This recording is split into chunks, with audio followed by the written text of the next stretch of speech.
तो आज जो हम लोग को चैप्टर पढ़ना है उसका नाम है हायर परचेस सिस्टम। और आपको बता दें कि ये चैप्टर बहुत ही इम्पॉर्टेंट है, वो इसलिए कि अगर आप इस चैप्टर को पढ़ते हैं तो ये चैप्टर तो आपका क्लियर होगा ही, साथ में एक और चैप्टर है इंस्टॉलमेंट पेमेंट सिस्टम, वो भी आपका क्लियर हो जाएगा। तो यानी कि हायर परचेस सिस्टम पढ़ने के बाद आपका ऑलमोस्ट इंस्टॉलमेंट पेमेंट सिस्टम भी क्लियर हो जाएगा, क्योंकि बहुत ही कम डिफरेंस है दोनों चैप्टर में। तो हम लोग पहले हायर परचेस सिस्टम को स्टार्ट करते हैं, देन हम लोग इंस्टॉलमेंट पेमेंट सिस्टम पढ़ेंगे इसके बाद। तो क्या कह रहा है हायर परचेस सिस्टम के बारे में? So hire purchase system is the system of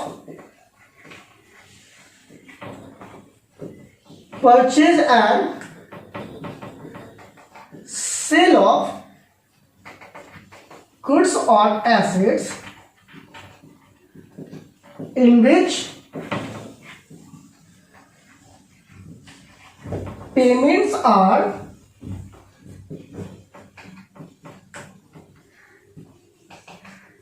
made in instalment. क्या है? तो हायर परचेस सिस्टम के बारे में क्या कहा जा रहा है? तो सबसे पहले जानिए कि hire purchase system is the system of purchase and sale of goods और assets in which payment are made in installment. यानी कि हायर परचेस सिस्टम एक ऐसा सिस्टम है, हायर परचेस सिस्टम वस्तुओं और संपत्तियों के खरीद बिक्री का एक ऐसा सिस्टम है, एक ऐसा माध्यम है जिसमें हम लोग भुगतान किस्तों में करते हैं, जिसमें गुड्स और एसेट्स का भुगतान हम लोग किस्तों में करते हैं। तो अब यहाँ पे एक सवाल पैदा होता है कि सर फिर तो ये आपका इंस्टॉलमेंट सिस्टम हो गया, फिर आप इसको हायर परचेस सिस्टम क्यों कर रहे हैं? यस, तो ये इंस्टॉलमेंट हो गया, बट इस थोड़ा सा डिफरेंस है जिसके कारण हम लोग इसे हायर परचेस सिस्टम कहेंगे। वो डिफरेंस ये है, in this system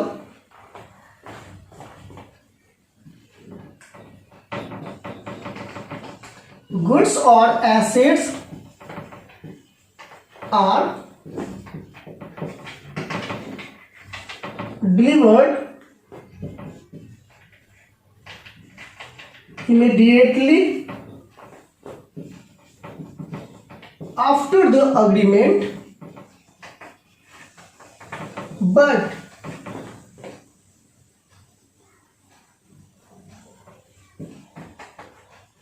ownership of the asset is transferred to purchaser after payments of all installment। अब यहां पे क्या कह रहा है कि हायर परचेस सिस्टम एक ऐसा सिस्टम है जिसमें हम वस्तुओं और एसेट्स की खरीद बिक्री करते हैं, और इसके अंदर जो भी पेमेंट होता है उस पेमेंट का भुगतान हम लोग एक बार न करके इंस्टॉलमेंट में करते हैं। और उसके बाद यहाँ पे जो एक पॉइंट कहा जा रहा है वो ये कि as goods and assets are delivered immediately after the agreement, तुरंत जैसे ही वस्तुओं और एसेट्स की खरीद बिक्री होगी उसी समय इस गुड्स और एसेट्स को डिलीवर कर दिया जाता है, हैंड ओवर कर दिया जाता है परचेजर को। But the ownership of the asset is transferred to purchaser after payments of all the instalment.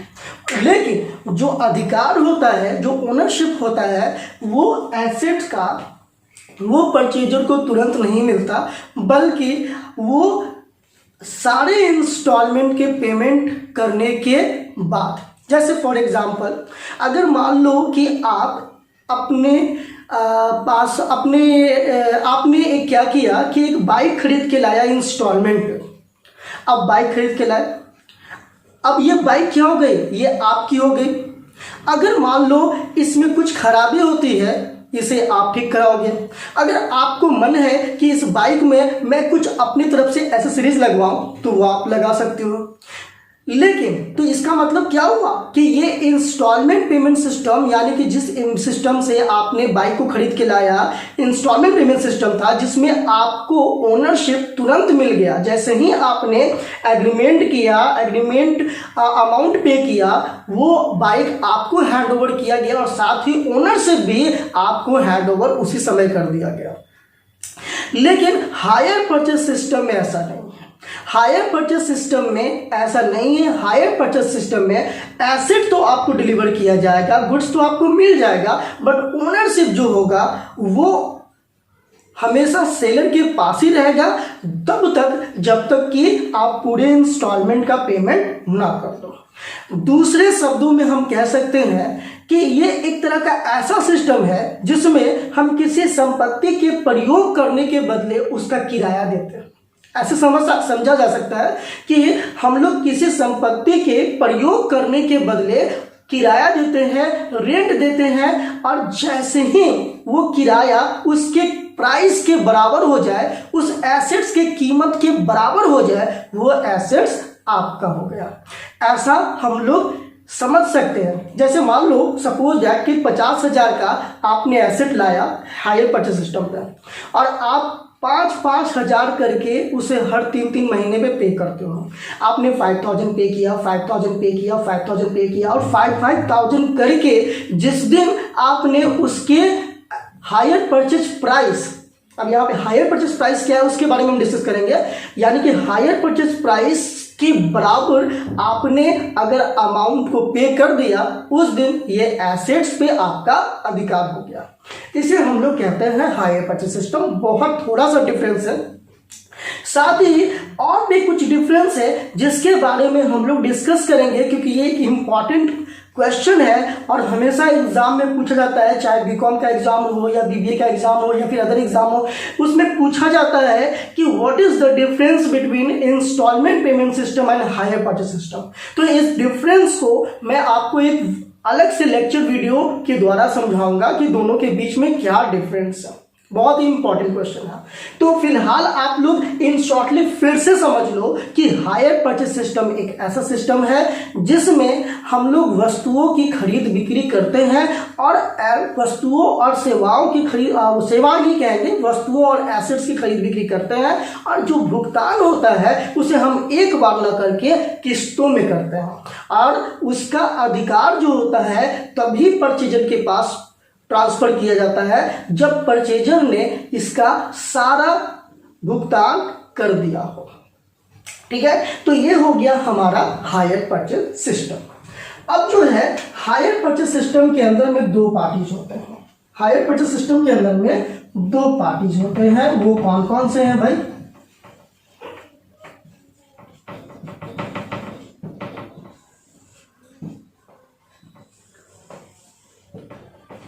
पहला है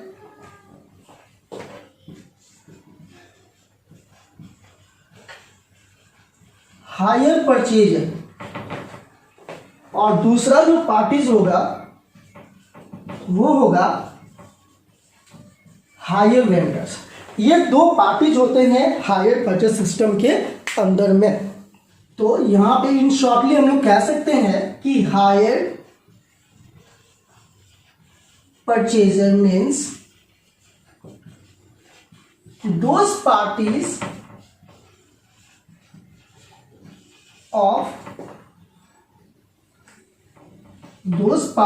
in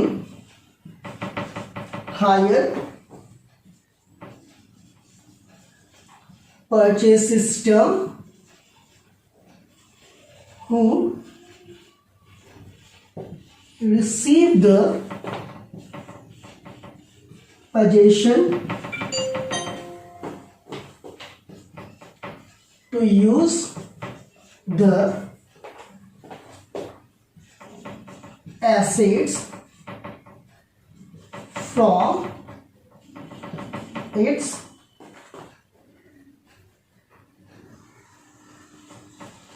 vendors.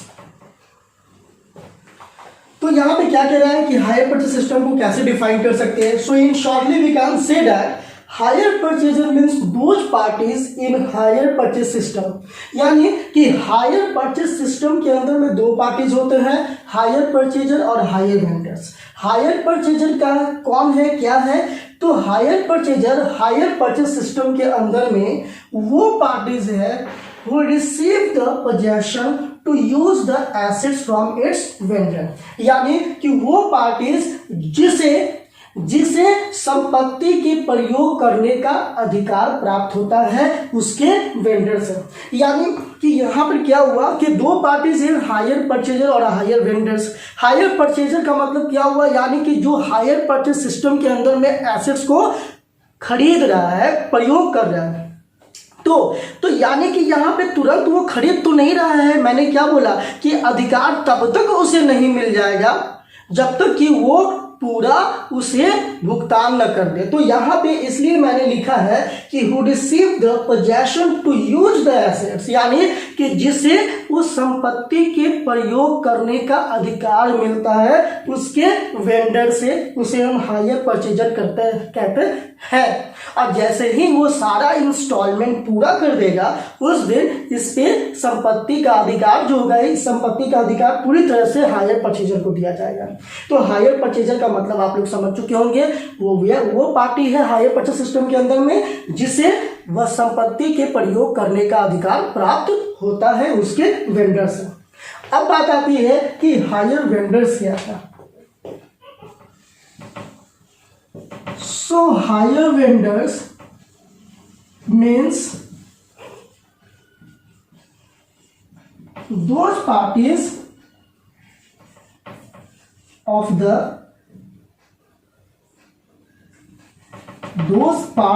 in the higher purchase system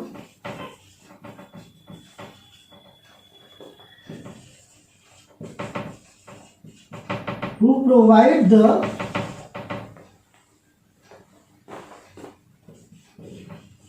possession to use the assets to higher purchaser, यानी कि higher purchaser को संपत्ति का प्रयोग करने के लिए, हायर परचेजर को संपत्ति के प्रयोग करने का अधिकार जो प्रदान करता है उसे हायर वेंडर कह सकते हैं। ठीक है, तो यहाँ पे इन शॉर्टली ये है कि जो एसेट्स को, यानी कि हायर परचेज सिस्टम, जैसा कि मैंने बताया कि हायर परचेज सिस्टम एक सिस्टम है जिसके अंदर में वस्तुओं और संपत्तियों की खरीद बिक्री होती है। तो खरीदने वाला हायर परचेज सिस्टम हो गया और हायर बेचने वाला हायर वेंडर्स हो गया। अब आप लोगों को लग रहा होगा सर इतनी छोटी सी बात को इतना टाइम लगा के क्यों बताया, तो वो इसलिए कि कभी कभी आपके एग्जामिनेशंस में पूछा जा सकता है कि व्हाट इज हायर परचेजर। तो अगर आप सीधे सीधे ऐसे लिखोगे कि जो खरीदने वाला हुआ हायर परचेजर हो गया और बेचने वाला हायर वेंडर हो गया, तो यह आंसर सही नहीं होगा। ठीक है, या फिर कभी इन शॉर्ट क्वेश्चन के अंदर पूछा जा सकता है कि what is the difference between hire purchaser and hire vendors in one sentence. तो इन दैट सिचुएशन आपको क्या करना होगा, उसके डेफिनेशन को के रूप में इसको लिखना होगा। इसलिए मैंने इसे थोड़ा टाइम देके समझाया। ठीक है, तो ये हो गई हमारी हायर परचेजर और हायर वेंडर्स की बात। देखो इसमें ये सारी चीज़ों को यहाँ पे नहीं ज़्यादा फोकस करना है कि what is the importance and characteristics. आप लोग इन सारी चीज़ों को पढ़ सकते हो कि कैरेक्टरिस्टिक्स क्या है, ये सब थ्योरिकल चीज़ है। अगर बहुत ज़्यादा टफ होती समझना तो मैं ज़रूर इस वीडियो के लेक्चर के अंदर मैं आपको बताता। तो हम लोग सीधे यहाँ पे क्या करते हैं, अकाउंटिंग ट्रीटमेंट पे बात करते हैं। इसके बाद कोई ऐसे टेक्निकल वर्ड्स नहीं है जिसे हम लोग को अलग से समझना है। हम लोग क्वेश्चंस बनाते के टाइम, कैलकुलेशन के टाइम ही उन सारी चीज़ों को समझ लेंगे। तो अब हम लोग इसके बाद सीधे आते हैं इसके कैलकुलेशन पर।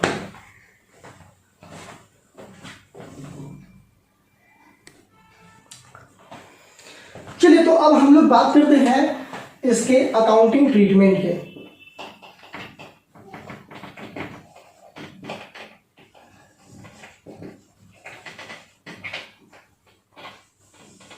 यानी कि जर्नल एंट्री से स्टार्ट करेंगे हम लोग। सबसे पहले तो अभी हम लोग जो स्टार्ट करेंगे वो करेंगे इन द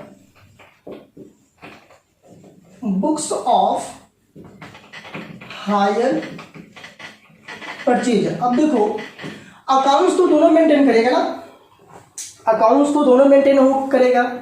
अगर वो परचेजर है तो भी वो भी बिजनेसमैन है, परचेज कर रहा है तो वो भी अकाउंट्स को मेंटेन करेगा। अगर वो एसेट को बेच रहा है तो वो भी अकाउंट्स को मेंटेन करेगा। तो सबसे पहले हम लोग क्या करेंगे कि in the books of hire purchaser, यानी कि जो खरीदने वाला है वो किस प्रकार से अकाउंटिंग ट्रीटमेंट करेगा उसके बारे में पहले हम लोग जानेंगे। ठीक है, तो इसके अंदर में दो मेथड आते हैं in the books of hire purchaser, यानी इसके अंदर में दो मेथड है। There are two method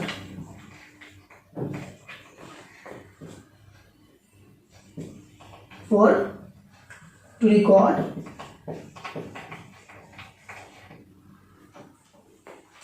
there are two method to record, यानी कि दो दो कौन से मेथड है। तो सबसे पहले है एसेट्स अक्रूवल मेथड और दूसरा जो है वो है क्रेडिट परचेज मेथड। ये दो मेथड है जिसके द्वारा हम लोग हायर परचेजर के बुक्स ऑफ अकाउंट्स में ट्रीटमेंट कर सकते हैं।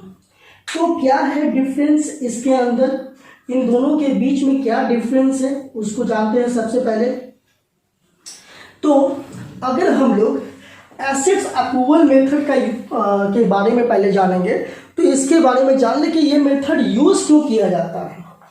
तो इसके पीछे कॉन्सेप्ट है कि जैसे मान लो कि जैसा कि हमने बताया कि इस सिस्टम के अंदर में परचेजर को, हायर परचेजर को एसेट्स पे जो अधिकार होता है, संपत्ति का जो अधिकार होता है, एसेट्स का जो भी ओनरशिप होता है वो लास्ट इंस्टॉलमेंट के पेमेंट करने के दौरान यानी के बाद होता है। यानी कि जब भी वो पूरा इंस्टॉलमेंट पे कर देगा तभी हायर वेंडर उससे उस एसेट्स का ओनरशिप ट्रांसफर करेगा।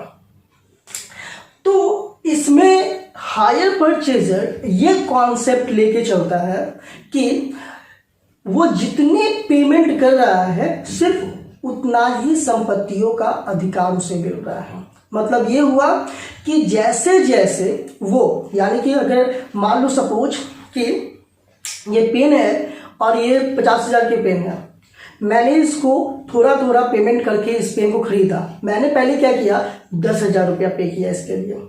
तो जब 10,000 रुपया पे किया तो मैं क्या मानूंगा कि मेरे पास 10,000 की संपत्ति है। फिर मैंने 5,000 रुपया और पे कर दिया। अब मुझे कितना का इस पे ओनरशिप मिला, 15,000 का। मैंने 15,000 पे किया तो मेरा इस पे अधिकार बस 15,000 के बराबर है। तो यही कॉन्सेप्ट हायर परचेजर लेके चलता है जब वो अकाउंटिंग ट्रीटमेंट करता है कि वो जितना जितना पेमेंट करता चला जाएगा, जैसे जैसे पेमेंट करता चला जाएगा, बस उतना ही वो एसेट्स का अधिकार उसे प्राप्त हो रहा है और वो एसेट्स की वैल्यू को उतना ही शो करेगा अपने बुक्स ऑफ अकाउंट्स में जितना का वो पेमेंट कर रहा है। जैसे कि हम लोग बैलेंस शीट बनाते हैं तो मान लो सपोज 1 लाख का मशीन है, तो 1 लाख का मशीन है या फिर एसेट्स अकाउंट बना रहे हैं तो हम लोग सीधे सीधे दिखा देंगे कि 1 लाख का एसेट्स हमने परचेज किया। भले ही वो इंस्टॉलमेंट पे किया, थोड़ा थोड़ा पेमेंट करके किया, सीधे सीधे हमने दिखा दिया कि 1 लाख का एसेट्स किया। लेकिन एसेट्स अक्रूवल मेथड के अंदर में ये कॉन्सेप्ट लेके नहीं चला जाता है। अगर उसने 1 लाख में से सिर्फ 25,000 का ही पेमेंट किया है तो वो अपने एसेट्स के अकाउंट में वो 25,000 का ही एसेट शो करेगा। ठीक है, तो इसी कॉन्सेप्ट को लेके चला जाता है एसेट्स अक्रूवल मेथड के अंदर में।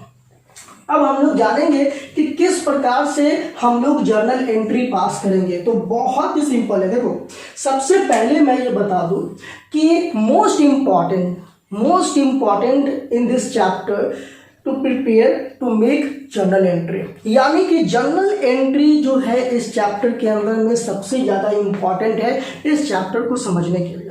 अगर आपने जर्नल एंट्री समझ लिया तो सब कुछ समझ लिया। तो इसलिए आप लोग क्या करोगे, बहुत ध्यान से देखोगे जर्नल एंट्री कैसे पास किया जा रहा है। बहुत इजी है। मैं अपने कॉलेज के स्टूडेंट, अपने इंस्टीट्यूट के स्टूडेंट्स को एक बात हमेशा बताता हूँ, जब भी मैं अकाउंट्स की कुछ नई चीज़ों को बताता हूँ तो मैं आप लोगों को भी बताना चाहूँगा, it's nothing, it's a like a बौआ का झुनझुन्ना। ये अगर समझोगे अगर ध्यान से, सो इट्स नथिंग, ये बिल्कुल कुछ नहीं है, इट्स लाइक ए बौआ का झुनझुन्ना बस है। देखो कितना आसान है। सबसे पहले तो हम लोग स्टेप बाय स्टेप समझेंगे। स्टेप फर्स्ट, ठीक है, पहला जो जर्नल एंट्री होगा वो होगा eight the time of signing the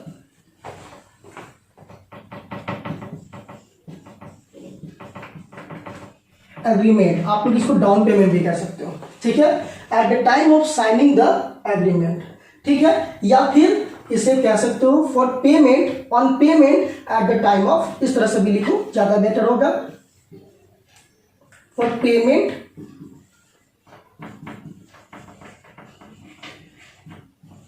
at the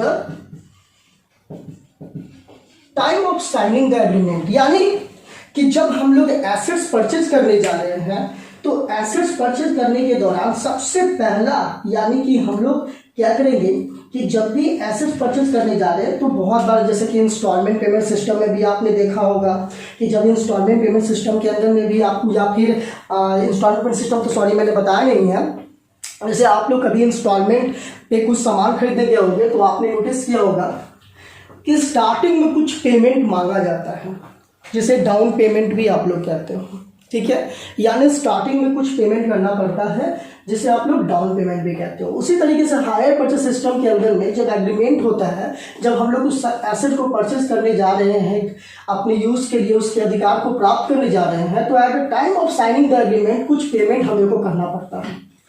तो जब भी हम लोग कुछ पेमेंट करते हैं तो पहला स्टेप में हम क्या करेंगे, यानी हमने शॉप में पहुंचा, हमने ओनर के पास, हमने हायर वेंडर्स के पास पहुंचा, हमने उसका अधिकार प्राप्त करने के लिए एग्रीमेंट साइन किया और eight the time of signing the agreement हमने उसे कुछ अमाउंट पे किया।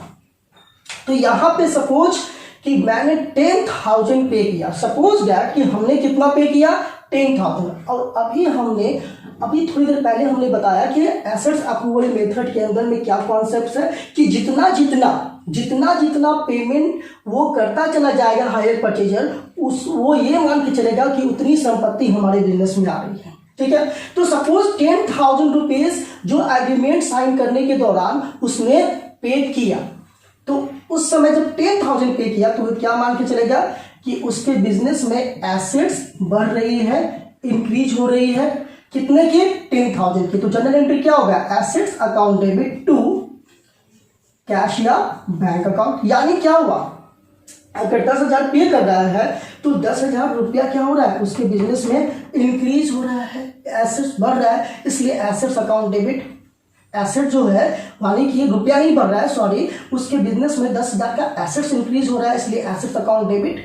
और कैश क्या हो रहा है, cash is going out from our business, यानी कैश हमारे बिजनेस से जा रहा है, तो जा रहा है तो कैश क्या होगा, हमारा क्रेडिट में। बात समझ रहे हैं हम। सबसे पहले ये ध्यान रखना होगा कि हम लोग एंट्री किसके अंदर में कर रहे हैं, हायर परचेजर। एज्यूम करो, आप सोचो, यू आर एन अकाउंटेंट, आप एक अकाउंटेंट हो, या फिर आप एज्यूम करो कि आप खुद परचेजर हो और आप अपने बुक्स में एंट्री कर रहे हो। तो सोच लो आपके पास क्या हो रहा है, एसेट्स आ रहा है, इंक्रीज कर रहा है 10,000 का एसेट्स, क्योंकि 10,000 रुपीज आप पे कर रहे हो, तो यानी आपकी एसेट्स बढ़ रही है, तो एसेट्स को कहाँ लिखोगे, डेबिट में।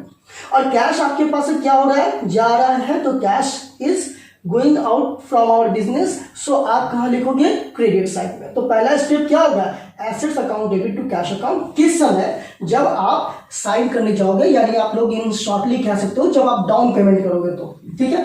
नरेशन क्या होगा, being payment made at the time of eight the time of signing the agreement, ये कह सकते हो, साइनिंग द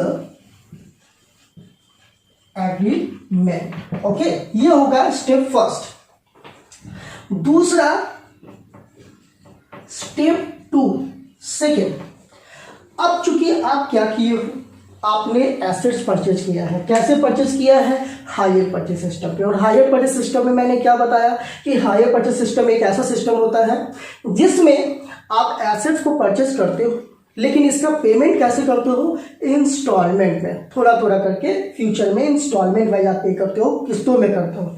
तो यानी कि आपने तो स्टार्टिंग में साइनिंग टाइम आपने एसेट्स पे कर दिया, सॉरी कैश पे कर दिया 10,000 का, तो उसके लिए आपने एंट्री कर दिया assets account debit to cash account, क्योंकि आपका एसेट्स इंक्रीज कर रहा था और कैश आपके जा रहा था, ये जनरल एंट्री क्लियर है। अब है कि अब क्या करेंगे, तो अब एसेट हमारे पास है, अब हम उसका यूज कर रहे हैं।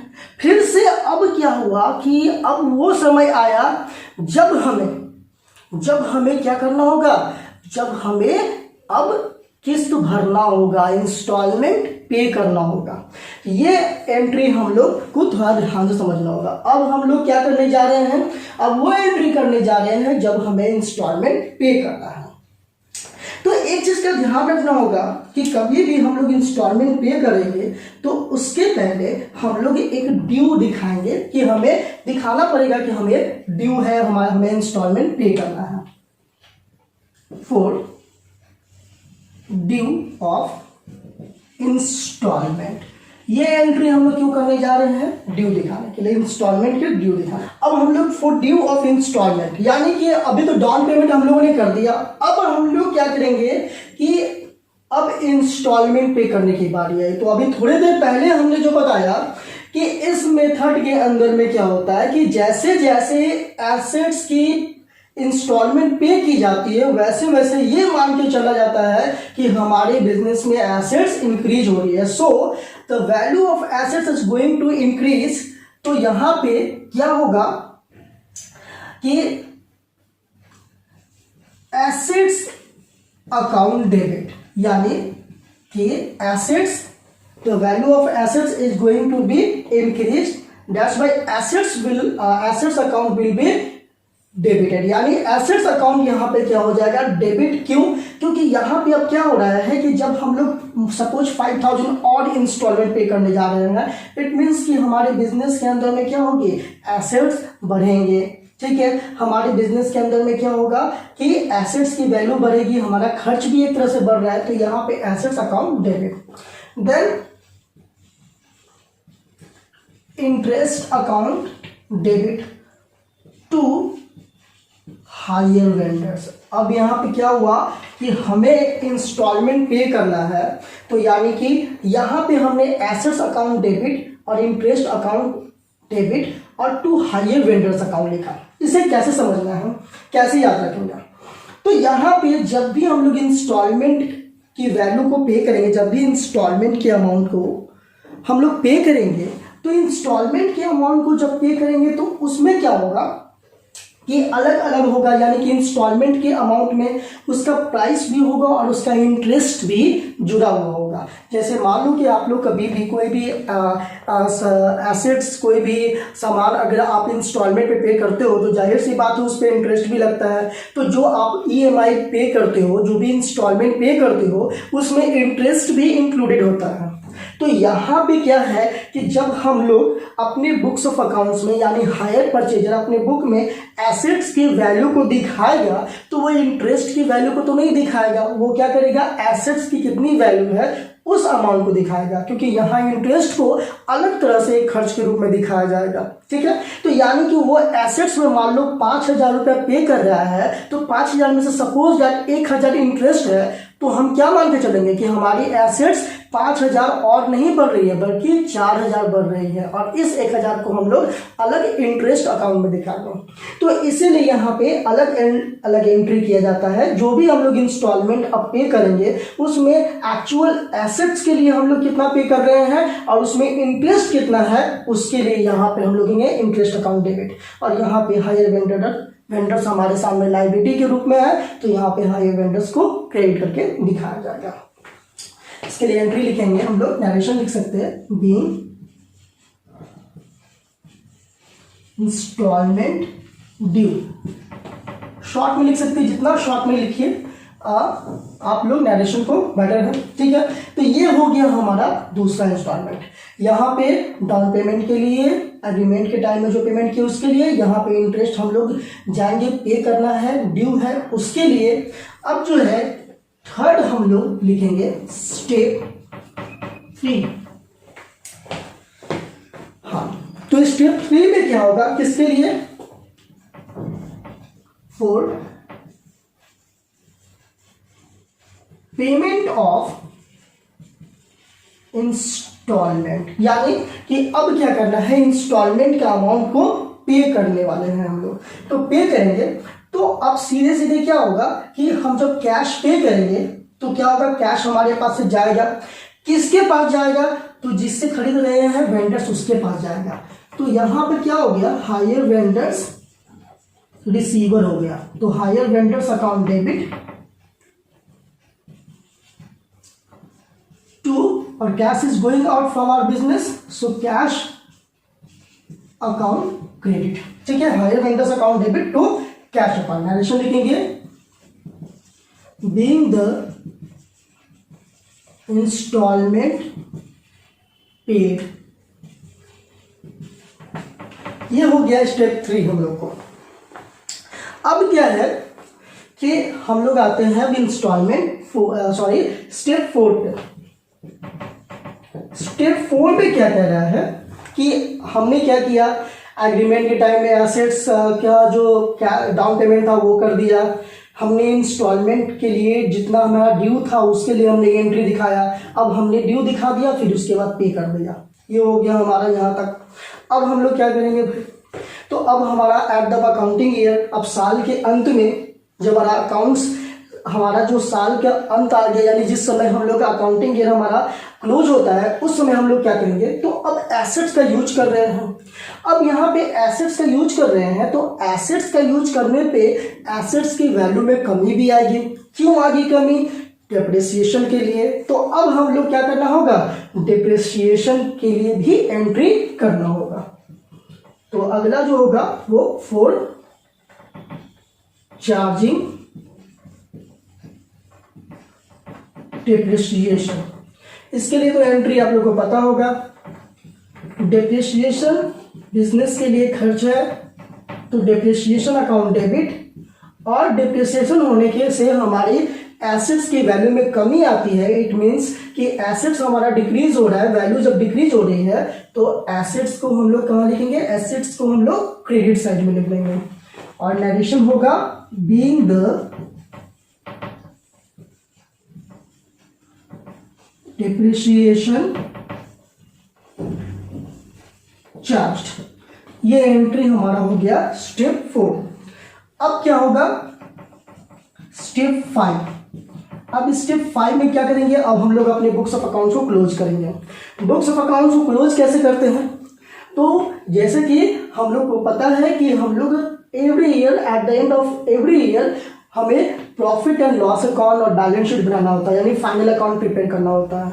तो ये देखो कि फाइनल अकाउंट में हम लोग को प्रिपेयर करना है, तो जैसा कि हम लोग जानते हैं कि फाइनल अकाउंट जो हम लोग प्रिपेयर करते हैं तो किस तरह से होता है, तो अगर ट्रेडिंग और पीएल अकाउंट बनाते हैं तो क्या होता है, पीएल अकाउंट के अंदर में हम लोग क्या करते हैं, जितने भी एक्सपेंस है उसे हम लोग डेबिट साइड में दिखाते हैं, और जितने भी इनकम्स हैं उसे हम लोग क्रेडिट साइड में दिखाते हैं। अब यहाँ पे क्या हुआ कि हम लोग के अंदर हम लोग देखेंगे कि इस पूरे साल में अगर इस ट्रांजेक्शन्स को ध्यान दिया जाए तो 2 तरह के एक्सपेंसेस हैं जिनको हम लोग को प्रॉफिट एंड लॉस अकाउंट में ट्रांसफर करना होगा। वो कौन कौन से, तो एक तो हो गया हमारा इंटरेस्ट और दूसरा हो गया हमारा डिप्रिसिएशन। ये हमारे बिजनेस की खर्च है जिसे हमें साल के अंत में प्रॉफिट एंड लॉस अकाउंट में दिखाना होगा कि ये साल भर के अंदर में ये जो खर्च है ये हमारे बिजनेस के है, इसे हम लोग को प्रॉफिट एंड लॉस अकाउंट में शो करना होगा। तो अगला एंट्री करेंगे इसी चीज के लिए, for transfer of interest and depreciation into profit and loss account. तो जनरल एंट्री क्या होगा, profit and loss account debit interest account और to depreciation account being the amount of interest and depreciation transferred to PL account। अब यहाँ पे क्या हुआ कि हम लोग कर रहे थे जैसे कि फॉर ट्रांसफर, कैसे क्या ट्रांसफर किया गया, किस तरीके से एंट्री बना। तो जैसा कि अगर हम लोग जनरल एंट्री से लेजर बनाना जानते हैं, अगर लेजर बनाना है तो हम लोग क्या करते हैं, इसको प्रॉफिट एंड लॉस अकाउंट का, अगर सपोज जैसे पीएल अकाउंट का हम अकाउंट को लेजर के फॉर्म में अगर जा रहे हैं, प्रोसेस में जा रहे हैं, तो पीएल अकाउंट बना रहे, इसलिए पीएल अकाउंट को नहीं लिखेंगे, किसको लिखेंगे, उसके अपोजिट वाले को, इंटरेस्ट को और डेप्रिसिएशन को। और इंटरेस्ट और डेप्रिसिएशन कहाँ है, क्रेडिट साइड में है, तो कहाँ आ जाएगा, डेबिट साइड। ठीक है।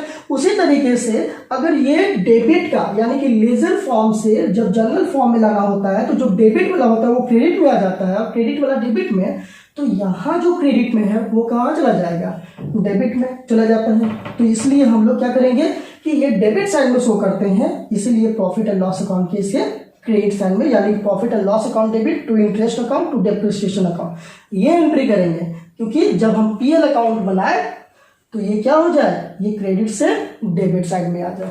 तो ये था हमारा जनरल एंट्री जो हम लोग को करना होता है। अब क्या है कि बस इतना से काम चल गया, तो नहीं, इतना से काम नहीं चला, अभी इसमें और भी चीजें हम लोग को करनी है। वो क्या करना है, तो जैसा कि अभी हमने बताया कि हम लोग इंस्टॉलमेंट में पे कर रहे हैं, तो इंस्टॉलमेंट एक ही साल तो पे नहीं होगा, एक ही बार तो नहीं होगा, इंस्टॉलमेंट हमें बार बार पे करना होगा। तो अगर एनुअली इंस्टॉलमेंट है, सालाना इंस्टॉलमेंट पे करना है, तो हम लोग क्या करेंगे, ये पहली बार यानी पहले ईयर में, फर्स्ट ईयर में हम लोग क्या करेंगे कि इस तरीके से बना लेंगे। ठीक है, ये सारा एंट्री कर लेंगे, स्टेप 1 2 3 4 5 ये सारा एंट्री कर लेंगे। उसके बाद क्या करेंगे कि जब दूसरे साल जाएंगे तो दूसरे साल फिर से हमें क्या करना होगा कि इंस्टॉलमेंट पे करना है। तो ये बताओ कि अगर दूसरे साल फिर से हमें इंस्टॉलमेंट पे करना है तो क्या दूसरे साल फिर से एग्रीमेंट कराना होगा, फिर से डाउन पेमेंट करना होगा? नहीं, इस दूसरे साल नेक्स्ट ईयर फिर हमें दोबारा से इंस्टॉल एग्रीमेंट नहीं करना है, डाउन पेमेंट नहीं करना है, इसीलिए हम लोग स्टेप 1 को नहीं करेंगे। स्टेप 1 को नहीं करेंगे क्योंकि हम लोग बार बार डाउन पेमेंट नहीं करना है, बल्कि एक ही बार पेमेंट करना होता है, तो इसलिए हम लोग इस एंट्री को नहीं करेंगे।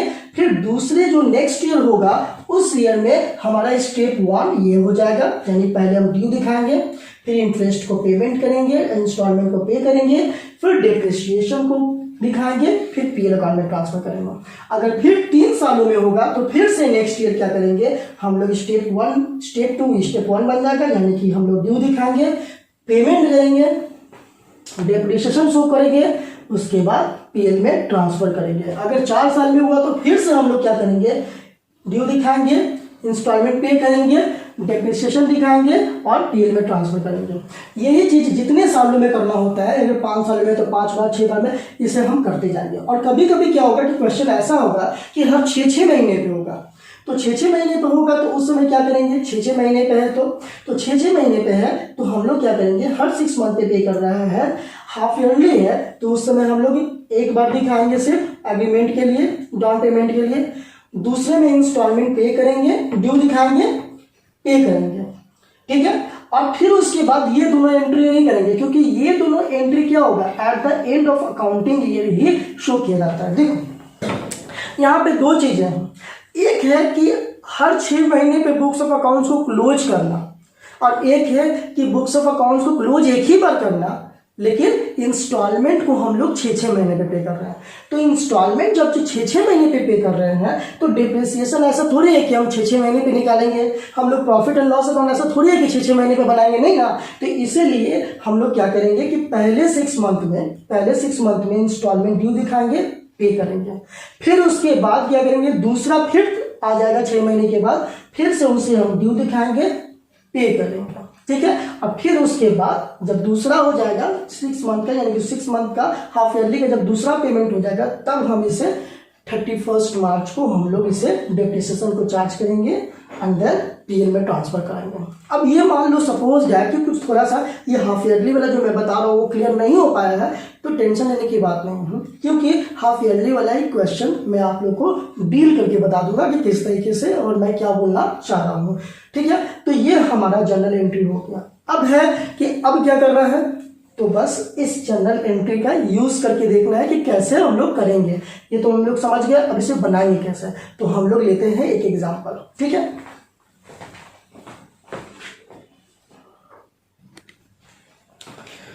तो चलिए हमने एग्जांपल ले लिया है और अब समझते हैं एग्जांपल को। देखिए आप लोग के जो एग्जाम में क्वेश्चन आएंगे हायर परचेस रिलेटेड कुछ इसी तरीके से पूछे जाएंगे। क्या है, तो क्वेश्चन कह रहा है कि the Madras transport company limited purchased a motor lorry from Bombay motors company. अब यहाँ पे क्या कह रहा है कि मद्रास ट्रांसपोर्ट कंपनी परचेज्ड, मतलब मद्रास ट्रांसपोर्ट कंपनी परचेज कर रहा है, किससे परचेज कर रहा है, बॉम्बे मोटर कंपनी से। इसका मतलब क्या हुआ कि ये हो गया हायर परचेजर, ये आपका हायर परचेजर हो गया, और बॉम्बे मोटर कंपनी से परचेज कर रहा है इसलिए ये क्या हो गया, हायर वेंडर, ये हायर वेंडर। तो सबसे पहले आपको क्वेश्चन में यही पहचानना होगा कि क्वेश्चन के अंदर में कौन हायर परचेजर है और कौन हायर वेंडर है। तो आपने देख लिया, the Madras transport company limited purchased motor lorry from the Bombay motors company. Madras transport company motor lorry purchase कर रही है, किससे, तो बॉम्बे मोटर कंपनी से। अब यहाँ पे है कि ये मोटर लॉरी का मतलब क्या हुआ, तो देखो मोटर लॉरी का मतलब होता है कि एक प्रकार का ठेला गाड़ी जो कि बिजनेसमैन गुड्स को ट्रांसफर करने के लिए, हैवी गुड्स को ट्रांसफर वगैरह करने के लिए यूज करते हैं।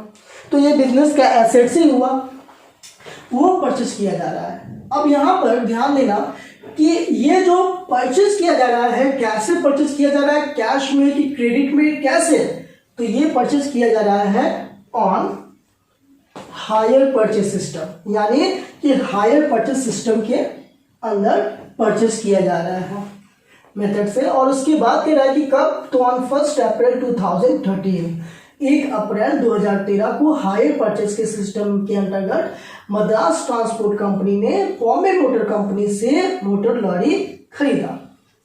कैसे खरीदा, तो फिर हायर परचेज सिस्टम के अंतर्गत में बाय पेइंग 10,000 अग्रीइंग टू पे एंड बाय पेइंग 10,000 10,000 रुपया पे करके। बात समझ रहे हैं कैसे, तो 10,000 रुपया पे करके अग्रीइंग टू पे फॉर 3 फर्दर इंस्टॉलमेंट ऑफ ₹10,000, यानी 10,000 रुपया पे कर किया उस समय, और उसके बाद इस बात पे अग्री हुआ कि आगे का अमाउंट वो 3 इंस्टॉलमेंट में करेगा। कैसे करेगा, 3 फर्दर इंस्टॉलमेंट में 10,000 10,000 10,000 करके वो 3 बार में बाकी अमाउंट को पे करेगा। इट मीन्स कि 10,000 is paid eight the time of agreement, signing the agreement, and rest amount will be paid in 3 equal installment of ₹10,000। जो बच गया उसे आगे 3 इंस्टॉलमेंट में करके दिया जाएगा 10,000 10,000 10,000 करके। और वो कब पे किया जाएगा, तो each on 31 March of every year, हर वर्ष के अंत में, हर ईयर के अंत में 31 मार्च को वो पे किया जाएगा। क्लियर है, तो इससे हमें इतने इंफॉर्मेशन से क्या पता चला, कि पता ये चला कि यहाँ पे Madras transport company hire purchaser है, Bombay motors company hire vendor है, वो मोटर लॉरी परचेज किया जा रहा है जिसके लिए 10,000 रुपये eight the time of signing the agreement पे किया जा रहा है, और बाकी 10,000 एंड 10,000 टोटल 40,000 पे किया जा रहा है। 10,000 रुपये एग्रीमेंट के टाइम में और बाकी 10,000 करके 3 इंस्टॉलमेंट में, जो कि यहाँ पे लिखा हुआ है कि अग्रीइंग टू पे 3 फर्दर इंस्टॉलमेंट ऑफ ₹10,000। तो यानी कि वो टोटल कितना पे कर रहा है, 40,000। क्लियर है। अब क्या रहा है कि the cash price of motor lorry is ₹37,250, लेकिन उसका जो कैश प्राइस है, वो जो उसकी प्राइस है, कीमत है जिसपे वो एज यूजुअल यानी कि जो एसेट बेचता है वो नॉर्मली, उसकी कैश प्राइस कितनी है, तो जो कैश प्राइस है वो 37,250 है। तो जरा सोचो, हम लोग पे कर रहे हैं 40,000, लेकिन उसके जो कैश प्राइस है वो है 37,250। इसका मतलब क्या हुआ कि बीच में जो अमाउंट है वो क्या है, बीच में जो अमाउंट है वो है इंटरेस्ट। तो यहाँ पे जो डिफरेंस है वो क्या है, वो इंटरेस्ट है।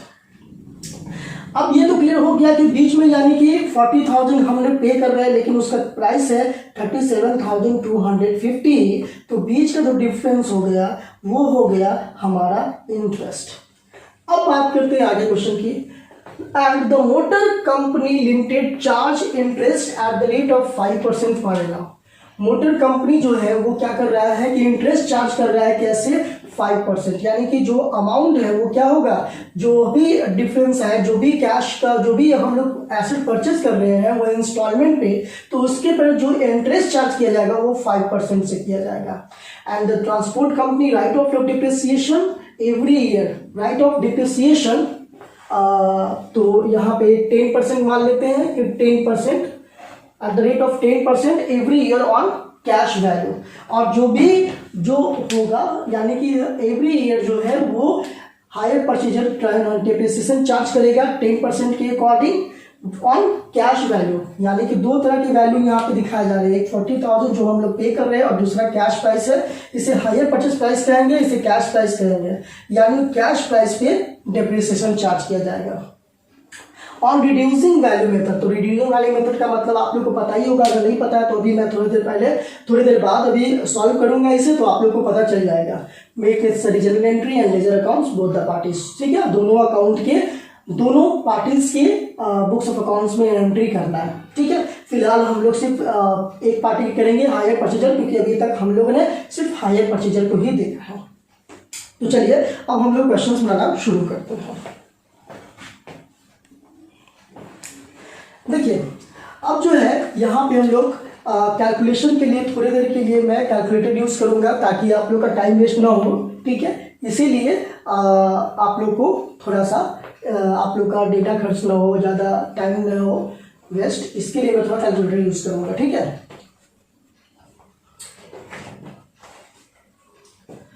तो यहाँ पे सबसे पहले हम ये देख लेंगे कि हम लोग पे कर रहे हैं कितना, 40,000 हम लोग पे कर रहे हैं 40,000।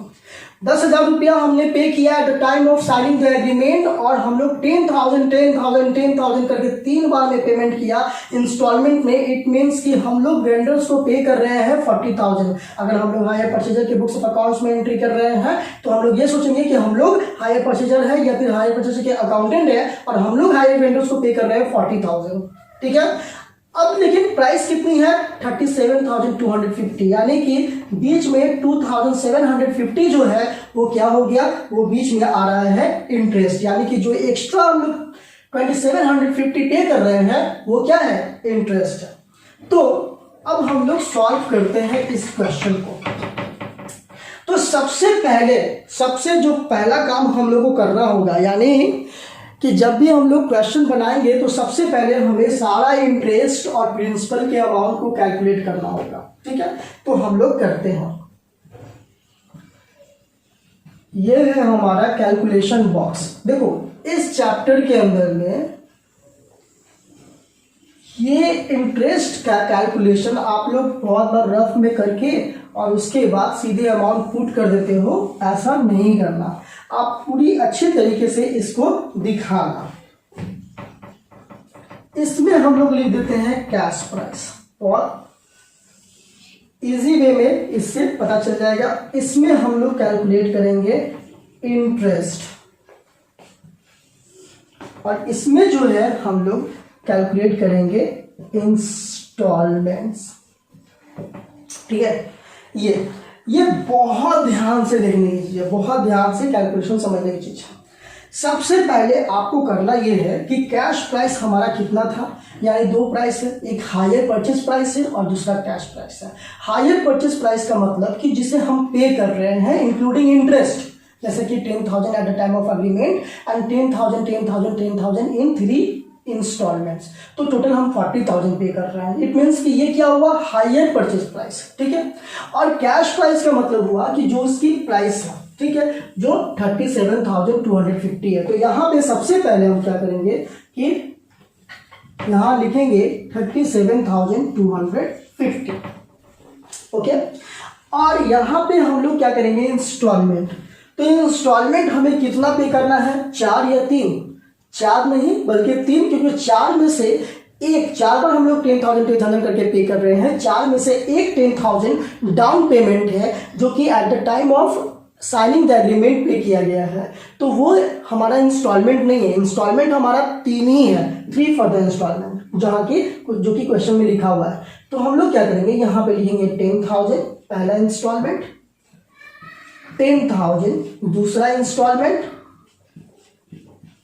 10,000 तीसरा इंस्टॉलमेंट, ये हम लोग लिख देंगे। अब क्या करेंगे, ये 3 इंस्टॉलमेंट हम लोग को पे करना है। अब सबसे पहले अब हम लोग इंटरेस्ट कैलकुलेट करेंगे। तो आपको बता दें कि कैश प्राइस है, तो कैश प्राइस में से हम लोग इंटरेस्ट, किस पे इंटरेस्ट चार्ज किया जाता है, तो ऑलवेज किसी भी चीज पे कहीं भी आप इंटरेस्ट कैलकुलेट कीजिएगा। तो इंटरेस्ट कैलकुलेट कैसे करेंगे, तो जो भी ड्यू अमाउंट रहेगा, जो भी बकाया होगा, उस पे इंटरेस्ट चार्ज होगा। जैसे यहाँ पे मान लो कि 37,000 में से 10,000 हमने क्या कर दिया, पे कर दिया as a down payment at a time of agreement, ठीक है। हमने 10,000 पे कर दिया, सपोज 10,000 हमने डाउन पेमेंट कर दिया। तो डाउन पेमेंट कर दिया 10,000, तो बचा कितना, 27,250। अब हमें कोई इंटरेस्ट जो पे करना है वो 27,250 पे ही इंटरेस्ट पे करना है। तो अब हम लोग क्या करेंगे, ये तो हम लोगों ने पहले ही दे दिया ना, at the time of agreement ही हम लोग 10,000 पे कर दिए ना।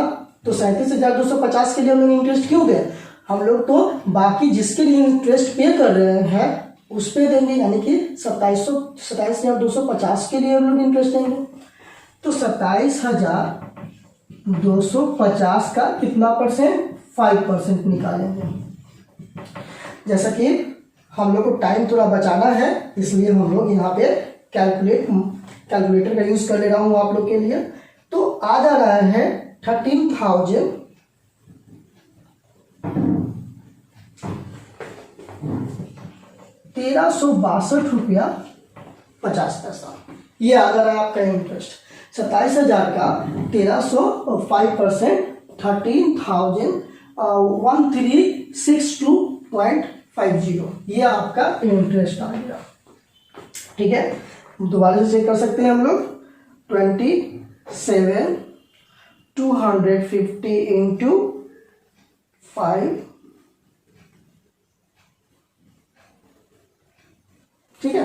चलिए, ये हमारा आ गया 1362.50, ये हमारा इंटरेस्ट आ गया, ठीक है। यानी कि जो डाउन पेमेंट हम लोग करने जा रहे हैं उसमें 1362 यानी 1362 रुपया 50 पैसा, ये क्या है, इंटरेस्ट था। तो देखो कि हमारा डाउन पेमेंट था कितना, 10,000 का, सॉरी इंस्टॉलमेंट था कितना, जो हम लोग इंस्टॉलमेंट पे करने जा रहे हैं, सॉरी इंस्टॉलमेंट जो पे करने जा रहे हैं उस पे इंटरेस्ट जो है वो 1362 रुपये 50 पैसा है। तो अब हम लोग को देखो कि अब हम लोग इंस्टॉलमेंट कितना पे करने जा रहे हैं, 10,000 का। तो 10,000 में से हम लोग 1362 रुपया 50 पैसा जो है, ये क्या हो गया, ये हो गया इंटरेस्ट का अमाउंट, ये हो गया इंटरेस्ट का अमाउंट। तो फिर एसेट्स के लिए हम लोग कितना पे कर रहे हैं, तो 10,000 में से हम लोग 1362 रुपया 50 पैसा लेस कर देंगे, तो जो बचेगा वो क्या आ जाएगा, वो आ जाएगा हमारा एसेट्स का, यानी कि जो हम लोग एसेट्स के लिए पे कर रहे हैं। तो 10,000 माइनस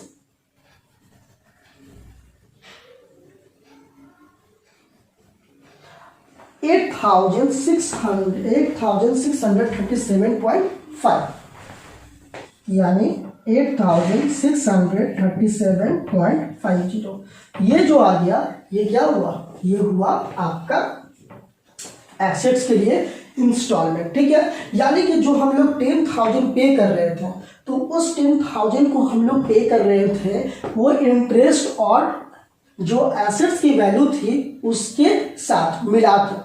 अब हम लोग उसमें से इंटरेस्ट को हटा दिए, तो एक्चुअली में हम लोगों ने एसेट्स के लिए कितना पे किया है, तो 8637.50 ही पे किया है।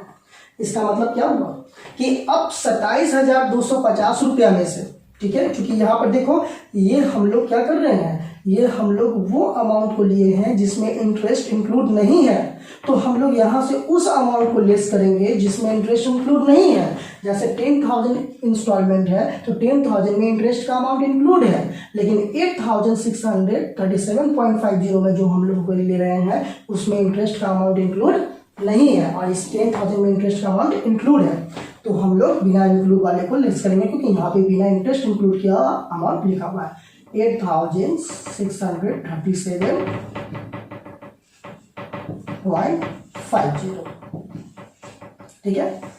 यानी ये जो कैलकुलेट करके आ जाएगा हम लोग का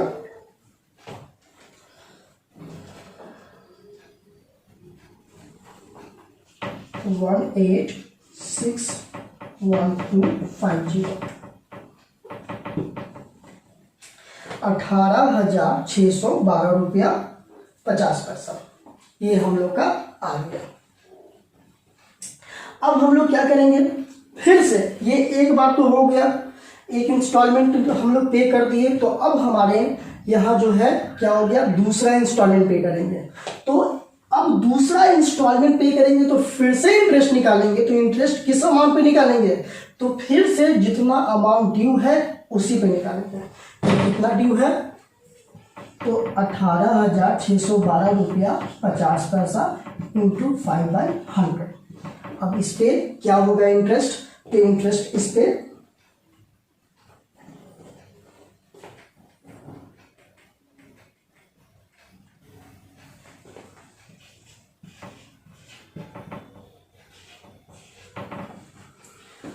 आ गया 93063, जो इंटरेस्ट आया है वो 93063, यानी कि दूसरा इंस्टॉलमेंट कितना था हमारा, फिर से दूसरा इंस्टॉलमेंट भी 10,000 का था, लेकिन 10,000 में सिर्फ पूरा का पूरा हम लोग प्रिंसिपल वैल्यू को ही पे नहीं कर रहे हैं, इंस्टॉलमेंट को नहीं, उसमें इंटरेस्ट भी इंक्लूड है। तो इंटरेस्ट इंक्लूड कितना है, 930.63,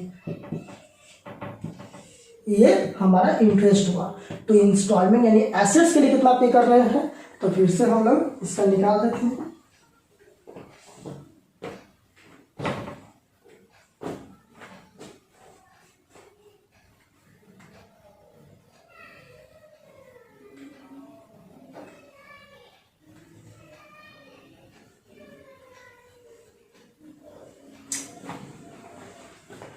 $9069.37, ये हम लोग क्या किए कि ये हमारा आ गया इंटरेस्ट का, फिर से इंटरेस्ट लेस करने के बाद जो अमाउंट आया वो आ गया 9069.37, यानी कि फिर से यहाँ पे क्या हुआ, फिर से यहाँ पे वही बात 10,000 था, लेकिन 10,000 टोटल अमाउंट नहीं था, उसमें इंटरेस्ट का भी अमाउंट इंक्लूड था, तो मैंने इंटरेस्ट के अमाउंट को जो हटा दिया, तो जो हमारा बचा वो कितना बचा 9069.37, यानी कि हम लोग सिर्फ 9069.37 ही एसेट्स के लिए पे कर रहे हैं, बाकी 930 रुपया से 63 पैसा जो था वो जो हम लोग इंटरेस्ट के लिए पे कर रहे थे। तो फिर से यहाँ पे जैसा कि अभी हमने बताया कि इसमें हम लोग बिना इंटरेस्ट वाले वैल्यू को लिख रहे हैं, तो यहाँ पे हम लोग बिना इंटरेस्ट वाले अमाउंट को ये लेस करते चलेंगे, यानी कि 9069.37।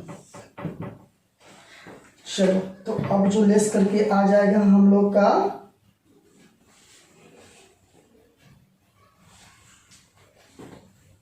9543.13, ये आ जाएगा 9069 - 3। अब जो आ गया, अब यहाँ पे हम लोग कर चुके हैं, यानी 2 इंस्टॉलमेंट हम लोग पे कर लिए, 2 इंस्टॉलमेंट का इंटरेस्ट कैलकुलेट कर लिया। अब क्या है कि फिर से अब जब लास्ट इंस्टॉलमेंट पे करना होगा तो थोड़े हम लोग के लिए आसान हो जाएगा।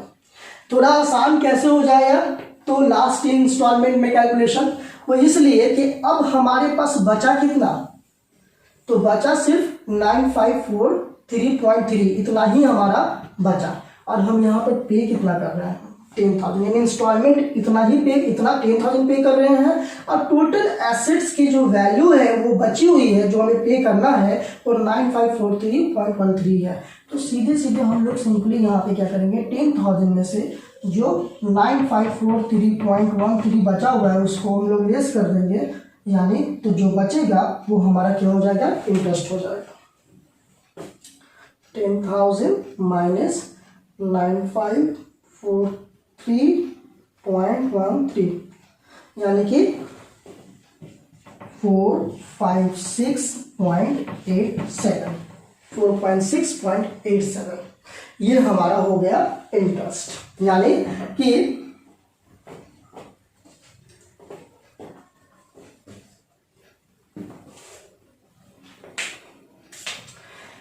पहला इंटरेस्ट 1362 रुपया, दूसरा इंटरेस्ट 930 रुपया और तीसरा इंटरेस्ट 456.87 पैसा। ठीक है, ये हो गया हमारा। ठीक है, एक बार मैं इस कैलकुलेशन को फिर से जल्दी दोबारा से समझा देता हूँ किस तरीके से ये कैलकुलेशन बन रहा था। सबसे पहले हम लोगों ने क्या किया था, कैश प्राइस, यहाँ पे एक जगह कैश प्राइस, फिर इंटरेस्ट और इसमें इंस्टॉलमेंट को लिखा। फिर हमने क्या किया, हमने इसमें कैश प्राइस की वैल्यू लिख दी जो कि क्वेश्चन में अंदर में दिया हुआ था 37,250 जो कैश वैल्यू है, not the hire purchase value, because hire purchase value is the 40,000। तो यहाँ पे हायर परचेज वैल्यू को प्राइस को हमने नहीं बल्कि कैश प्राइस को हम लोगों ने यहाँ पे लिख दिया 37,250। इस वाले में इंटरेस्ट लिखा बिकॉज हम लोग को इंटरेस्ट कैलकुलेशन करके दिखाना था यहाँ पे, और इस वाले में हम लोग इंस्टॉलमेंट लिखा। तो इंस्टॉलमेंट में हम लोग को 3 इंस्टॉलमेंट पे करना था जिसमें हम लोग 10,000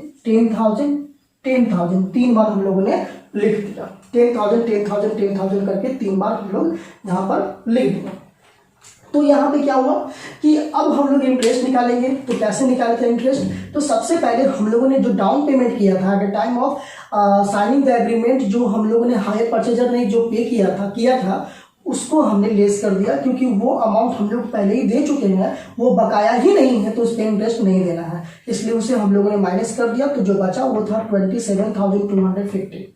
अब ये बकाया था, इतना बाकी था, तो इस टोटल बकाया इतना था, ड्यूज इतना था, तो इस पर हमने इंटरेस्ट निकाला 27,250 का 5/100 वो आया 13,62 रुपया 50 रुपया। ठीक है, 1,362.50 ये हमारा इंटरेस्ट आया। तो हमने उसके बाद क्या किया कि 10,000 रुपया हमारा पहला इंस्टॉलमेंट था, जिसमें से हम लोगों ने 1362 रुपया 50 पैसे को हमने लेस कर दिया, क्योंकि ये इंटरेस्ट का अमाउंट था। तो बचा कितना 8,637.50 ये हमारा बच गया। यानी कि हम लोगों ने 10,000 में से इंटरेस्ट था 1,362, जिसमें से 8,637.50 जो था वो हमारा एसेट्स के लिए हम लोगों ने पे किया था। तो उसे हमने क्या किया यहाँ पे माइनस कर दिया, यानी कि 27,250 में से 8,637.50 का पेमेंट हो चुका है, उस पर हमें इंटरेस्ट नहीं देना है। तो बचा कितना, बचा हमारे पास 18,612.50। तो अब 18,612.50 पे इंटरेस्ट निकालेंगे। तो जब हमने इंटरेस्ट निकाला तो आया 930.63, यानी कि अगला जो हम लोग 10,000 का पे कर रहे थे इंस्टॉलमेंट्स, उसमें से 930.63 जो था वो हमारा इंटरेस्ट था। तो बाकी यानी कि जो हम लोग एसेट्स के लिए पे कर रहे थे वो सिर्फ 9,069.37 ये हम लोग पे कर रहे थे। किसके लिए, तो ये हम लोग पे कर रहे थे इन एसेट्स के लिए। तो यानी 18,000 में से 9,069.37 हम लोगों ने पे कर दिया। तो बचा कितना, तो हमारा बचा टोटल 9,543 ये हमारा बचा। तो 9,543 जो बचा, इसमें से हम लोगों ने क्या किया, यानी कि इधर हम लोग पे कर रहे हैं 10,000, अब बकाया अगला इंस्टॉलमेंट हम लोग पे कर रहे हैं 10,000, और हमारे पास जो ड्यू है वो कितना है, सिर्फ 9,540 है। तो 9540 है, तो सीधे सीधे 10,000 में से हमने क्या किया, 9543.13 को हम लोग लेस कर दिए, यानी जो बीच का डिफरेंस है वो क्या हो गया, इंटरेस्ट हो गया। तो ये कैलकुलेशन करना बहुत ही इंपॉर्टेंट है अगर आप क्वेश्चन को सॉल्व करते हो तो। अब जो है जर्नल एंट्री की बात करते हैं, तो जर्नल एंट्री को भी इसी वीडियोस में कोशिश करता हूं बताने की, ठीक है। चलिए, तो ये कैलकुलेशन आप लोग स्क्रीनशॉट लेके रख लीजिए, आप लोग को जब जनरल एंट्री आप सॉल्व करेंगे तो आप लोग को जरूरत पड़ेगी इस जनरल कैलकुलेशन की, ठीक है।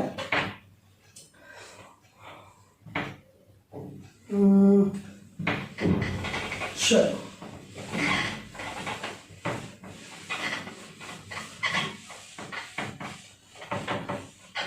इसकी अभी हम लोगों की जरूरत है। अब देखिए, सबसे पहले फटाफट हम लोग जनरल एंट्री पास करते हैं। सबसे पहला जो स्टेप 1 था वो क्या था, डाउन पेमेंट करने के लिए। क्या बताया था मैंने डाउन पेमेंट करने के लिए, कि हमारे पास एसेट्स आ रहे हैं, एसेट्स बढ़ रहे हैं, जितना हम लोग पे कर रहे हैं उतना। तो इसके लिए हम लोग क्या लिखेंगे, assets account debit to hire for vendors या टू कैश अकाउंट, क्योंकि हम लोग कैश पे कर रहे हैं। तो यहाँ पे कौन सा एसेट्स हमारे पास आ रहा है, motor lorry account debit to cash account, यानी डाउन पेमेंट के लिए 10,000 नरेशन आप लोग लिखेंगे क्योंकि थोड़ा टाइम बचाना है हम लोग को। तो motor lorry account debit to cash account, ये किसके लिए, डाउन पेमेंट के लिए। अब था कि अब दूसरा पेमेंट हम लोग को किसके लिए करना था, एंट्री इंटरेस्ट पे करने के लिए। तो इंटरेस्ट इंस्टॉलमेंट ड्यू के लिए, इंस्टॉलमेंट ड्यू के लिए, तो क्या था जनरल एंट्री इंस्टॉलमेंट ड्यू के लिए, assets account debit interest account debit to hire vendors account. तो एसेट्स इसमें कौन सा है, एसेट्स है हम लोग का motor lorry account debit interest account debit to hire vendors. तो हायर वेंडर्स कौन है, बॉम्बे मोटर्स। तो यहाँ पे हायर वेंडर का हम लोग नाम लिखेंगे बॉम्बे मोटर्स, ठीक है।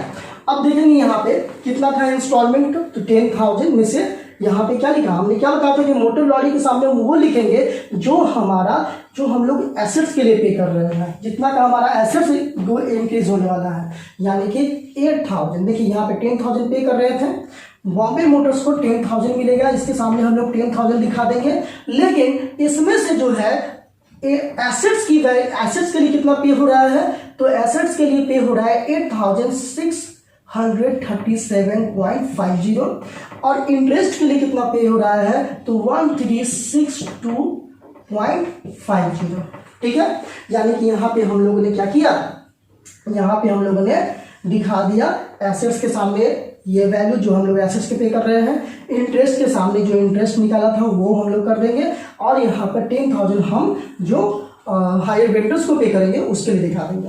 ये हो गया हमारा, ठीक है, दूसरा एंट्री। अब करेंगे तीसरा एंट्री, क्या करेंगे, तो तीसरा हम लोग पे करेंगे, किसको पे करेंगे, बॉम्बे मोटर्स को। तो Bombay motors account debit to cash account. अब टोटल हम लोग पे कर देंगे 10,000, ये तो ड्यू दिखाया था ना, तो 10,000। चलो, ये हो गया पहला स्टेप हमने कर दिया। दूसरा स्टेप, तीसरा स्टेप में क्या बताया था, डेप्रिसिएशन कैलकुलेट करने के लिए। तो उसके लिए एंट्री क्या था, depreciation account debit to assets account. तो कौन सा एसेट्स हमारे पास है, मोटर लॉरी अकाउंट। तो कितना हो गया, तो 10% पे आ गया था ना। तो एसेट्स की वैल्यू कितनी थी, 37,250। इसका हम लोग 10% निकालेंगे तो हमारे पास आएगा 3,725, ठीक है। तो यहाँ पे हम लोग दिखा देंगे 3,725। थोड़ा फास्ट जानबूझ के कर रहा हूँ, ठीक है। उसके बाद हमने बताया था कि उसके बाद क्या करेंगे कि अगला पीएल अकाउंट में ट्रांसफर करते हैं। तो हमने क्या किया, profit and loss account debit to interest को ट्रांसफर करेंगे, टू डेप्रिसिएशन को ट्रांसफर करेंगे। इंटरेस्ट का अमाउंट कितना है, तो इंटरेस्ट का 1,362.50 और डेप्रिसिएशन का कितना है 3,725 ये था। अब टोटल जोड़ के दिखा दो कितना हो जाता है, तो टोटल जोड़ के हम लोग यहाँ पे दिखा देंगे 5 087.50 यहाँ पे कैलकुलेशन करके मैं रखा हूँ, इसीलिए यहाँ पर मैंने दिखा दिया। ठीक है, ये हो गया हमारा पहला ईयर, फर्स्ट ईयर में। ठीक है, अब हम लोग क्या करेंगे, ये फर्स्ट ईयर में हम लोग दिखा देंगे। डेट आप लोग देते चलोगे किस किस डेट को हो रहा है। यहाँ पे 1 अप्रैल को करेंगे। ठीक है, यहाँ 1 अप्रैल, या ये हम लोग 31 मार्च को दिखाएंगे ड्यू, ये 31 मार्च को, 31। ठीक है, ये करेंगे हम लोग।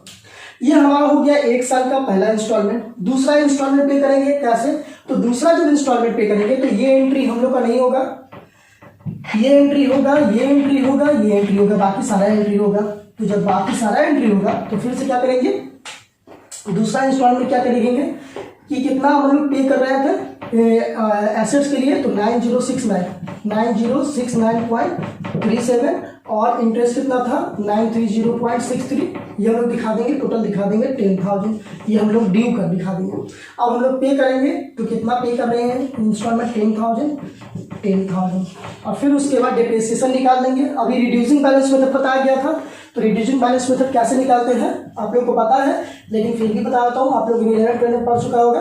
तो 37,250 में से जो पहले इंटरेस्ट निकल चुका है 3725, उसको हम लोग लेस कर देंगे। लेस करके जो अमाउंट आएगा उसको हम लोग यहाँ पर दिखा देंगे। तो वो आप लोग कर लेना, 37,250 जो पहले था उसमें से जो पहले निकल चुका है डिप्रिसिएशन, उसको डिप्रिसिएशन जो निकल चुका है उसको लेस करेंगे और उसके बाद जो आएगा उस पर फिर से हम लोग डिप्रिसिएशन 10% निकालेंगे और उस अमाउंट को यहाँ पे डिप्रिसिएशन के सामने दिखा देंगे, वो आप लोग करना।